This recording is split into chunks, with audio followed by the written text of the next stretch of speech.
Assalamualaikum warahmatullahi wabarakatuh. Saya Samuel Wilma Vito dari 12MM1 ingin menjelaskan perbedaan pemilu di tahun 2014 dan 2019. Ya, Anda kembali masih bersama kami dalam program khusus Welcome Mr. Jokowi JK. Nah, Rudi, dari pagi hingga saat ini kemudian lembaga survei masih terus melakukan quick count begitu ya, Betul menghitung terus siapa kemudian yang akan menjadi pemenang versi quick count. Versi quick count, tapi sebetulnya dari beberapa lembaga survei, salah satunya SMRC, ini sudah mendeklar bahwa pemenangnya adalah Jokowi JK. Artinya Jokowi JK ini, ya betul, itu menjadi presiden dan wakil presiden versi quick count.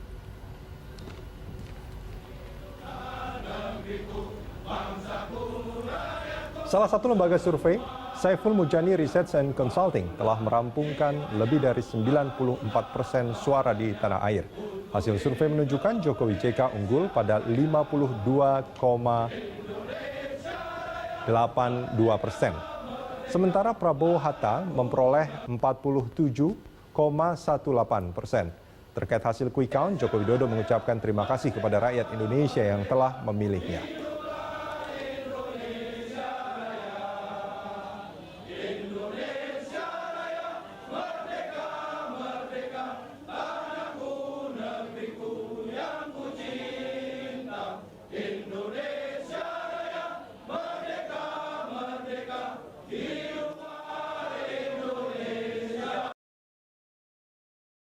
Komisi Pemilihan Umum Republik Indonesia (KPU RI) telah menetapkan hasil rekapitulasi suara pemilu 2019 pagi tadi pukul 1:46 waktu Indonesia Barat.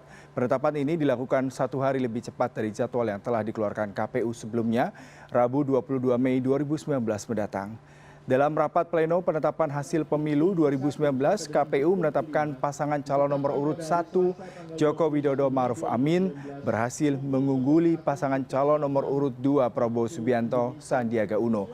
Jokowi Ma'ruf Amin berhasil mendapatkan suara sebanyak 85 juta lebih atau setara dengan 55,50%. Sedangkan pasangan nomor urut 2 Prabowo Sandiaga mendapatkan suara sebanyak 68 juta lebih atau sekitar 44,50%. Pasangan Jokowi Ma'ruf Amin berhasil unggul di 21 provinsi, sedangkan pasangan Prabowo Subianto unggul di 13 provinsi. Badan Pemenangan Paslon 02 BPN menolak hasil pemilu dengan tidak menandatangani surat keputusan hasil pemilu 2019.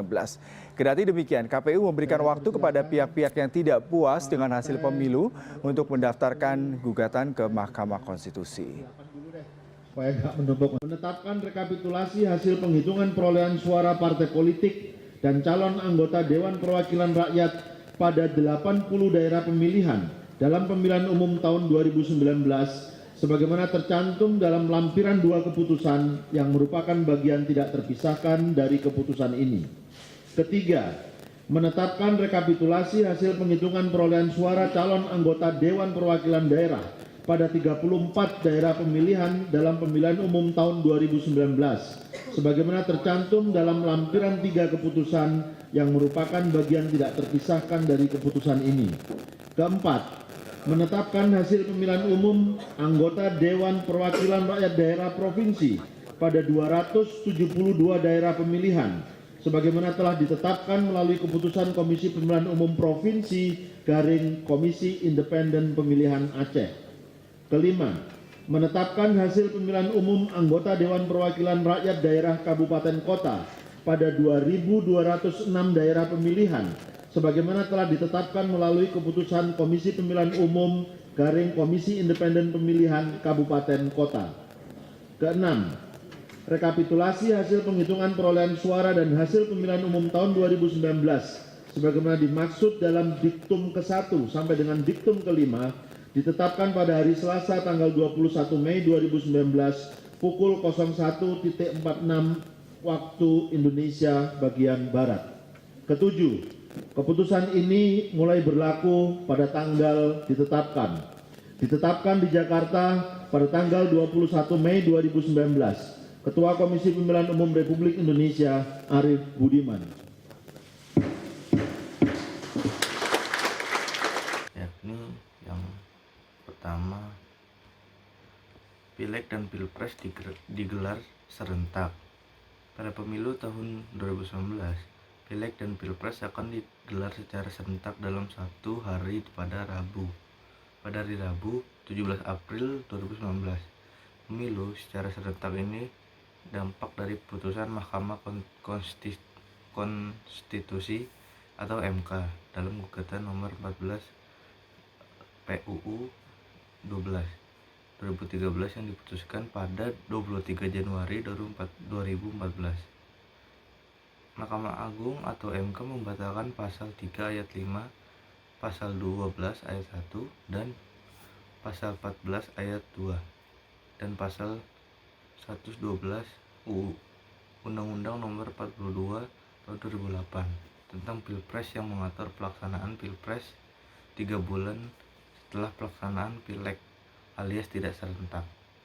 Yang kedua, jumlah parpol bertambah. Jumlah partai politik atau parpol yang berlaga di pemilu 2019 dibandingkan pemilu 2014 juga berbeda. Pada pemilu 2014 lalu, pemilu diikuti oleh 12 parpol atau partai politik nasional dan 3 parpol lokal Aceh. Sebanyak 12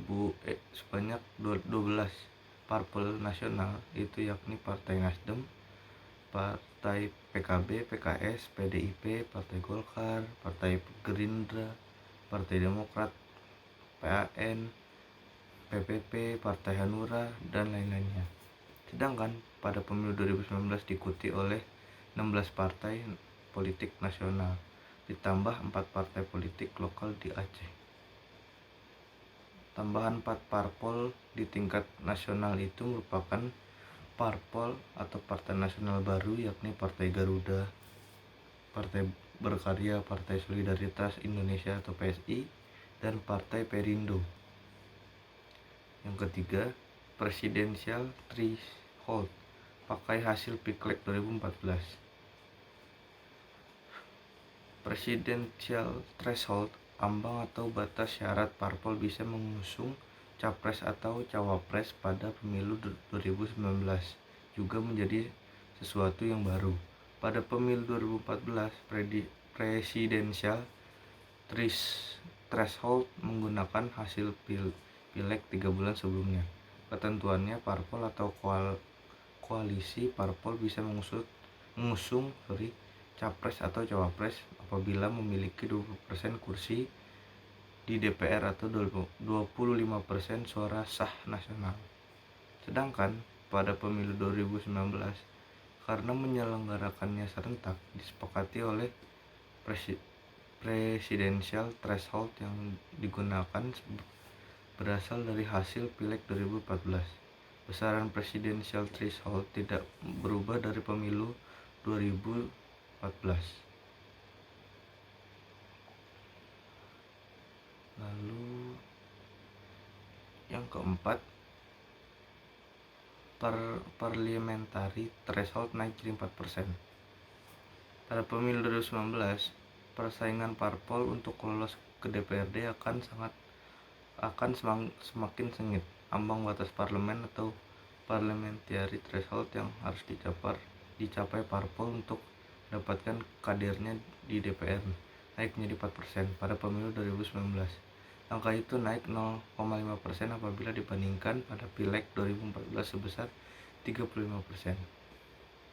Mungkin begitu dulu dari saya, kurang lebihnya mohon maaf.